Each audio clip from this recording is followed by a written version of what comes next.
আচ্ছা, এমন যদি হয় যে ঘুম ভাঙার পর দেখলেন এক অচেনা জায়গায় পড়ে আছেন, যেখানে অতীত বলতে কিছুই মনে নেই, ঠিক এমনই এক অদ্ভুত ঘটনার মধ্যে জেগে উঠে জেমস, এক বিশাল মরুভূমির মাঝখানে। তার মাথায় শুধু একটাই স্মৃতি, ঝাপসা হয়ে ভাসছে, নিউ ইয়র্কের জমকালো জীবন। কিন্তু সেখানে কিভাবে এলো? একবার ভাবুন তো, যদি কেউ জেমসের জায়গায় থাকত। চারদিকে শুধু ধু ধু বালি, যতদূর চোখ যায়। আর নিজের পরিচয়টাও যেন কুয়াশার মতো ঝাপসা। এই যে একটা চরম বিভ্রান্তি আর অসহায় অবস্থা, ঠিক এখান থেকেই শুরু হচ্ছে আমাদের আজকের এই গল্প। চলুন ডুব দেওয়া যাক এক অচেনা, রহস্যে ঘেরা জগতে। জেমস কিছু বুঝে ওঠার আগেই হঠাৎ দেখতে পেল এক বৃদ্ধকে। নাম তার মার্ক। সে মরতে বসেছে। ইউনিফর্ম পরা কিছু লোক তার পিছু নিয়েছিল। গুলিবিদ্ধ হয়ে সে লুটিয়ে পড়েছে। আর মৃত্যুর ঠিক আগ মুহূর্তে সে জেমসের হাতে একটা অদ্ভুত বার্তা ধরিয়ে দিল। ৫৫ নম্বরকে বলো, মার্ক এখান থেকে পালিয়ে গেছে। ব্যাস, এই একটা মাত্র কথাই জেমসকে ঠেলে দিল এক বিপজ্জনক রহস্যের দিকে। কে এই ৫৫৪? আর মার্ক কোথা থেকেই বা পালাচ্ছিল সে?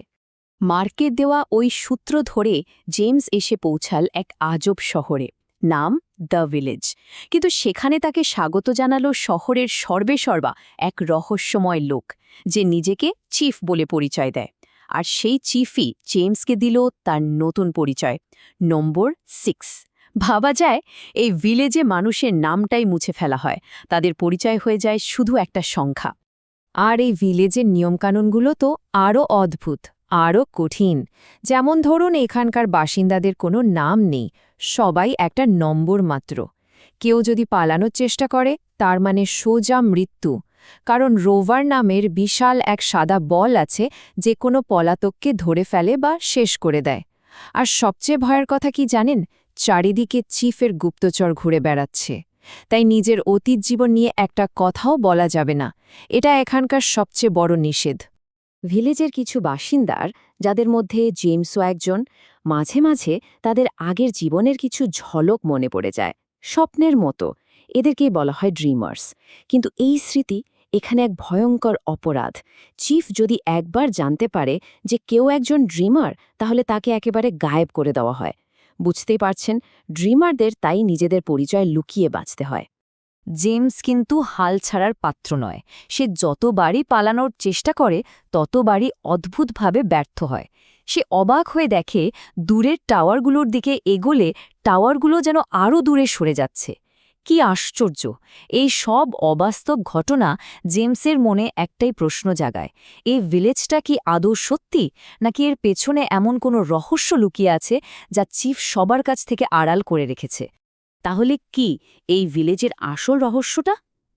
আসল সত্যিটা হলো, এই ভিলেজ কোনো বাস্তব জায়গা নয়। এটা আসলে মানুষের মনের ভেতরে তৈরি করা একটা ভার্চুয়াল জগৎ। জেমসের আসল জীবনটা নিউ ইয়র্কে। সেখানে সে সুমোকর নামের একটা কোম্পানিতে কাজ করত। লুসি নামের এক মেয়ের সাথে তার সম্পর্কও ছিল। আর এই ভিলেজটা, ওটা হলো সেই জীবনের উপর ভিত্তি করে বানানো এক জটিল মানসিক পরীক্ষা। কিন্তু প্রশ্ন হল, কেন এই পরীক্ষা? চিফের উদ্দেশ্যটা হয়তো ভালো ছিল, কিন্তু তার পদ্ধতিটা বেশ বিতর্কিত। সে কি করত জানেন? বাস্তব জীবনে যারা মানসিক সমস্যায় ভুগছে, তাদের বেছে নিত। তারপর তাদের মনটাকে এই ভার্চুয়াল ভিলেজে ঢুকিয়ে দিত, যাতে তারা নিজেদের ভুলগুলো শুধরে নিতে পারে। চিফের বিশ্বাস ছিল যে ভিলেজের এই নিয়ন্ত্রিত পরিবেশে থেকে তারা সুস্থ হয়ে আবার বাস্তব জগতে ফিরে যাওয়ার জন্য তৈরি হবে। আর এই পুরো পরীক্ষার পেছনের কারণটা কিন্তু খুবই ব্যক্তিগত। চিফ আর তার স্ত্রী হেলেন বাস্তব জীবনে তাদের কোনো সন্তান ছিল না। তাই তারা এই ভার্চুয়াল জগৎটা তৈরি করেছিল অ্যালেক্স নামের এক ভার্চুয়াল ছেলেকে নিয়ে। তাদের স্বপ্ন ছিল একটা নিখুঁত পরিবার তৈরি করার। আর ভাগ্যের কি খেলা দেখুন, জেমস তার আগের জীবনে ঠিক এই পরীক্ষার জন্যই লোক বাছাই করার কাজ করত। অথচ কোনোভাবে সে নিজেই এখন এই পরীক্ষার অংশ হয়ে গেছে। কিন্তু এই নিখুঁত দুনিয়াটা বেশি দিন টিকল না। যখন তাদের ভার্চুয়াল ছেলে অ্যালেক্স জানতে পারল যে বাস্তব জগতে তার কোনো অস্তিত্বই নেই, তখন সে প্রচণ্ড রাগ আর হতাশায় তার মা হেলেনকে খুন করে ফেলে। আর যেহেতু হেলেনই ছিল এই ভিলেজের অন্যতম নিয়ন্ত্রক, তার মৃত্যুর সাথে সাথে পুরো ভার্চুয়াল জগৎটাই ভেঙে পড়তে শুরু করে। এই ঘটনায় চিফ একেবারে ভেঙে পড়ে আর ভিলেজের সব নিয়ন্ত্রণ তুলে দেয় জেমসের হাতে।